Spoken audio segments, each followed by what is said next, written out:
Welcome back to another video. Here we go, new week, new daily races. But before we start with these two races, which are actually really amazing, because I see a group 4 there, group 2. I'm a bit sad that it's not group 3, so yeah, we're gonna have to work with that. So anyway, it's alright. Group 4 is gonna do for this week, which is actually being a good racing, even though it's just two races. I guess you're gonna have to enjoy it probably, yeah. But anyway, here is it. One make. I'm not gonna do race A because that's really slow. Race C probably will come after this video. But today we're gonna be doing group 4.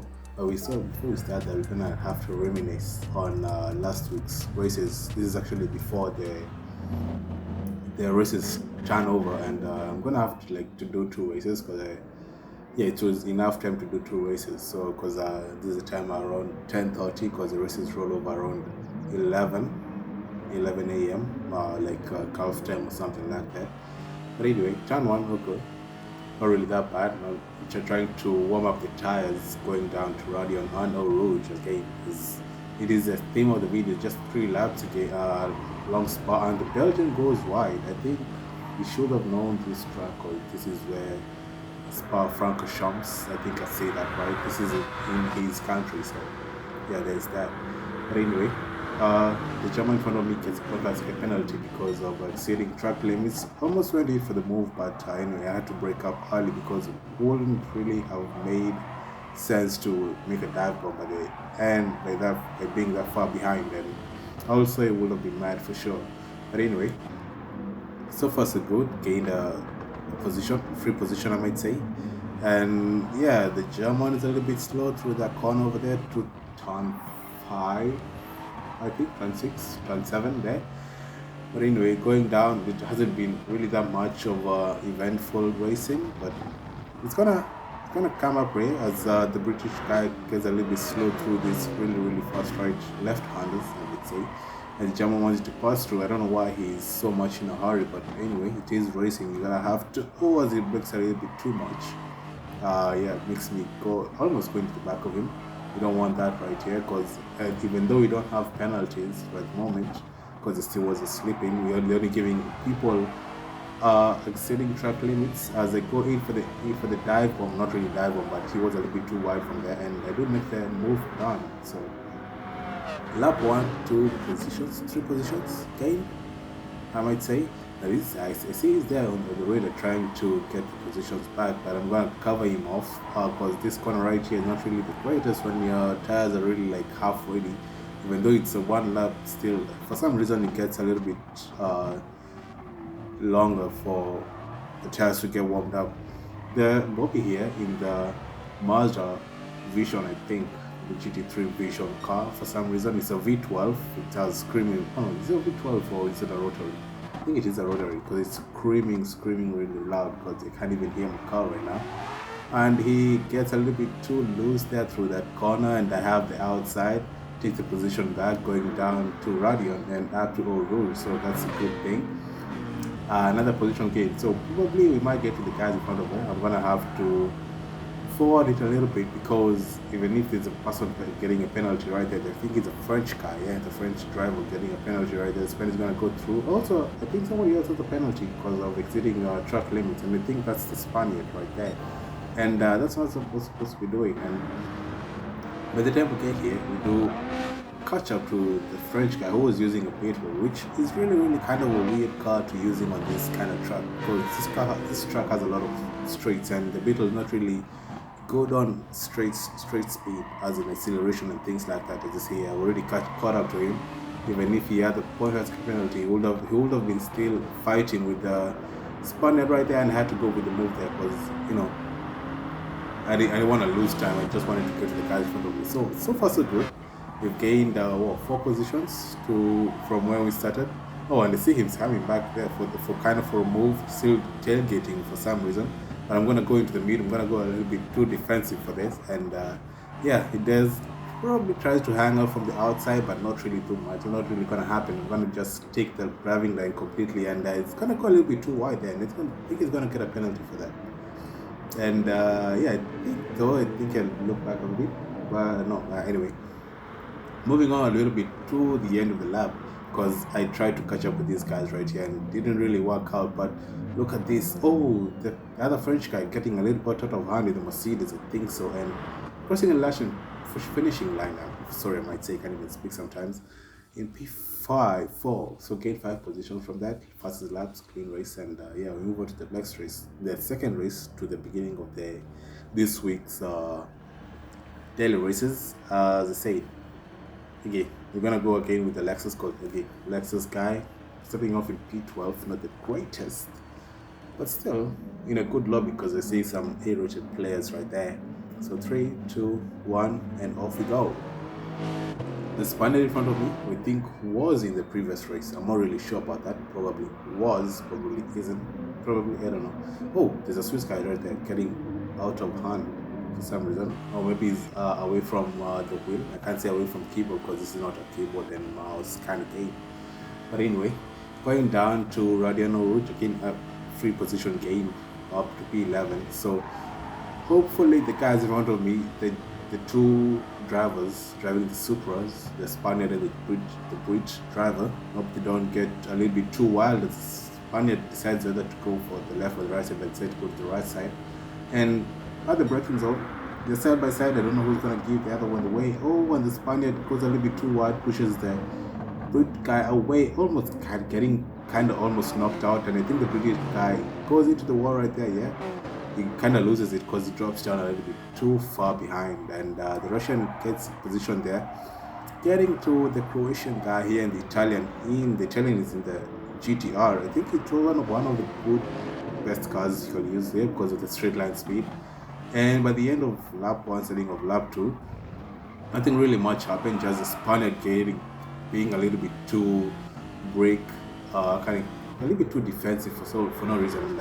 He made a mistake there, hit the wall in the apex right there and lost a lot of time. So it's a good thing I wasn't really exactly behind him. And look at this, getting the slipstream off the Italian right here in the Gt4, which is actually the greatest because the Gt4 is good in the straight line speed, but me having the help of the slipstream, moving off the right side, gets a better push or pull, I would say, through the Camel Street, and they make the move done, and that's what we need. And the Russian driver you see there in front of me, having the Supra, is going to be a little bit too defensive. As you see here, braking a little bit too early, bit too hard, I might say. And he was kind of losing me time to the guy in front of me, the Croatian guy, because another South African is off right there. I can see him in the distance, trying to catch up to the racing line, but I hope it doesn't go all the way to the right side. I almost stayed trying to get up with the slipstream of the guys in front of me so that he doesn't lose a lot of time. The Christian guys are a little bit too wide in the Porsche right there, and braking just at the 150, a little bit too after if you want. It might be a little bit tricky, but if you're like racing side by side, you can outbrake yourself, your racer partner, I might say. And the Russian guy loses a little bit of traction there, gets a little bit too loose, and right here I just see him on the radar, tries to come back in for the launch, and the Porsche is just up to the apex, so he can't move, and he pushes me a little bit to the edge of this track right there in the Rumble Strip. I had to let him go because he was really fighting hard for the position, because it was easy to make a mistake and lose a lot of time or a lot of position, so I didn't want to do that. As you see there, he was going a little bit too defensive and went into the two cones right there, which slows the person really down really hard. And the Porsche guys side by side let him go through. He breaks a little bit too hard to go to the back of him, which in turn goes to the back of the Porsche. And the Porsche unfortunately goes out of track, and I get a kind of better line there, and I get a push or get a pass on him, and he doesn't really last it so much because he doesn't really defend it that much. As you see, it just falls off the radar, and that makes a good run for me. So did it the last lap, and here we go, a good racing, at least from P12 to P5. I think that's 7 positions gained, so better racing than usual. And here we are, finish line, great racing. Big up to myself, give out to the crew, the Logitech crew, another clean race. So probably if we make 2 more, we'll make an achievement, I think, because I've not really done I've not really made 5 clean races in a row, and which because it's racing, people bump you, and it was way before when side swiping was really a big thing. So starting off from the back, this is the new races for this week. It's just rolled over right now, and I decided to choose a Viper because I've not really raced in Group 4 in Catalonia, as you see here. Starting off from behind, so that I can just gauge how the car reacted to the track. And actually, I was really surprised because it was really planted, despite the Ferrari guy, the Italian driver there with the Ferrari car, getting a little bit reset because I think he went off track into the gravel. I might take that later. Oops, sorry, almost bumped it a little bit. But I don't think the Audi TT right here in front of me is the best car to use because it is a little bit too understeer, as you see there. It goes a little bit too wide. It's really hard to go wide there if you hit the apex at the right point, and it gets a 10-second penalty. And in that case, he decides to ruin the guy in the GT3 the race for him. And it goes wide. I thought he was going to come back and hit me on the side, on the right side for some reason, but anyway, it doesn't, and actually that's a good thing.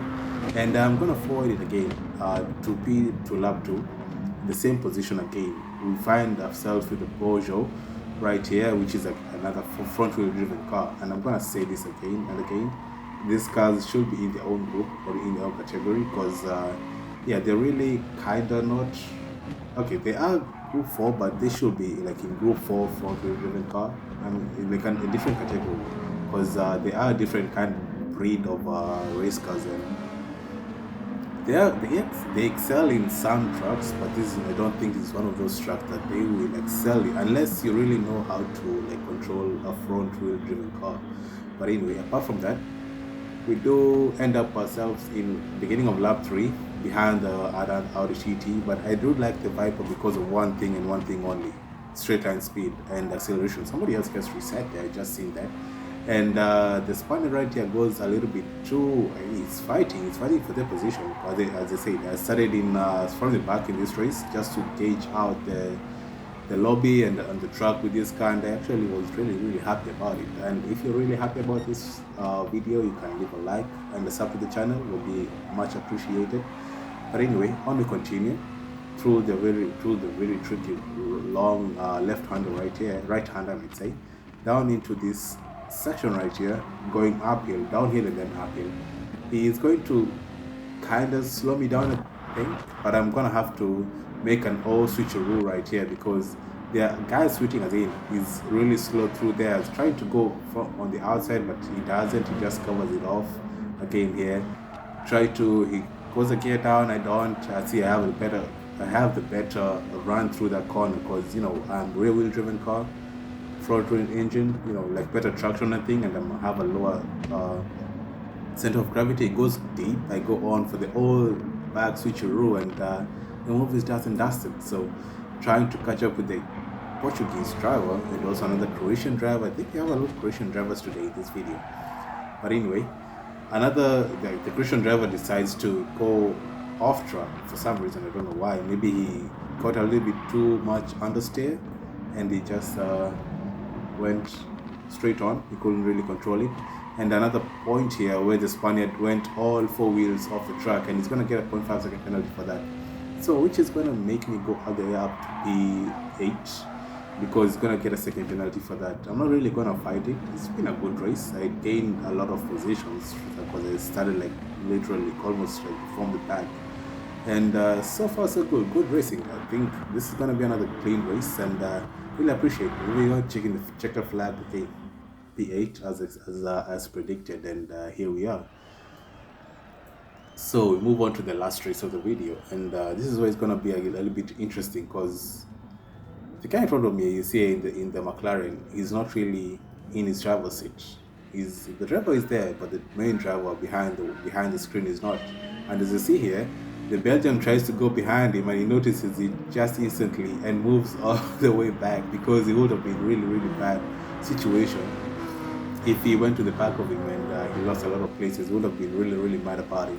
But probably it might have been a strategy from the guy there, and they break a little bit too early, and the Brit guy takes advantage of that and moves in for the biggest dive bomb. But anyway, it was expected. I didn't really see him last minute, but again, going for the dive bomb might not make really seem that you're the fastest guy on the track. And as it's gonna say, it's gonna show here right now. It breaks a little bit too hard.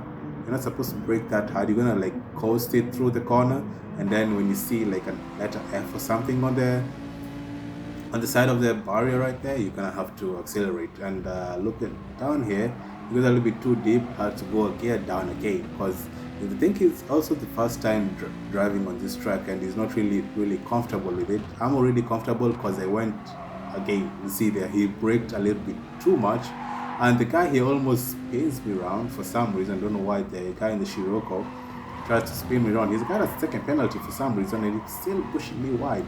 I don't know why. He's fighting too much, and he's still going to lose a position there. Oh, somebody else put a nice super right there in the Group 4 category. I've not seen that a while. Oh, getting punted a little bit too much by I almost got to sideswiped by that Mustang right there. The guy in the four, there's a Jaguar, I think, in the blue Jaguar in front of the Supra right here. I missed out on this, again, admiring the Supra, and I missed my breaking point. I missed out on getting this Supra right here, because it was kind of a race. I get a second penalty for that, just landing two wheels off the rumble stripes, and you get a second penalty for that, because your left, my right wheels went over the white line before the rumble strip start, and I get a penalty for that. And good thing I have the straight line speed, so I can recover from this, and get 4 positions back right there. Break a little bit too late so that I can get the position down and dusted. Now trying to chase down P3, but I still have a second penalty to serve. As he serves his 0.5 second penalty, I'm going to serve my second penalty. And the Supra and the Mustang are really going to come back and for the position. Oh, nice. Hopefully he doesn't. Oh, he's going to push me a little bit too wide. Yeah, it's not really ideal to go too wide in that hairpin. And I'm going to let him go through. And I think he's really aggressive on the British driver right there, because you can see him attacking the British driver a lot. And probably he might get position down if I don't get the position down on both of them. Probably might get the position down on both of them. Oh, the Supra is a little bit too out of hand. Oh, he's barging him away from the racetrack. Look at that. He's just pushing him onto the side. I can see that. I'm going to get the slipstream of the guy in front of me, and it's going to come back in for the slipstream, but I already have enough push to get through with the move. And look at this, the straight line speed of the Viper, which I really love, and breaking a little bit too late than both of them, even if he break a little bit a tad later, but still make the position down, not just trying to hunt down the Austrian with the Jaguar. I think this is a Jaguar, right? Yeah, the Jaguar. Oh, there's no way that he's gonna catch me there, the Mustang. And looking forward, I think he has a penalty for there, and so I think he's gonna disappear, because apparently I ended up in P3 and I make actually the fastest lap for some reason. Probably I was attacking the track too much, and it's a good race. So caught up with the Austrian right here through this final sector, and I did make a move right here. I don't know if it was the right move or not, but you're gonna see it in a bite, because using the correct driving line is gonna break a little bit too early, and I'm gonna go for the dive bomb. I don't think it was the best dive bomb ever, but I think it did make it work, because he didn't lose a lot of time. He was still there behind me. See, I was going through the finish line, and I think that's the best move I've ever done, I've done in a while. So hope you did enjoy the video, and hope to see you in the next video coming soon, because I'm going to be doing the Group C in Sardinia for some, because I know for sure it's going to be interesting. But anyway, take care of yourselves, take care of each other, and see you in the next video. Peace.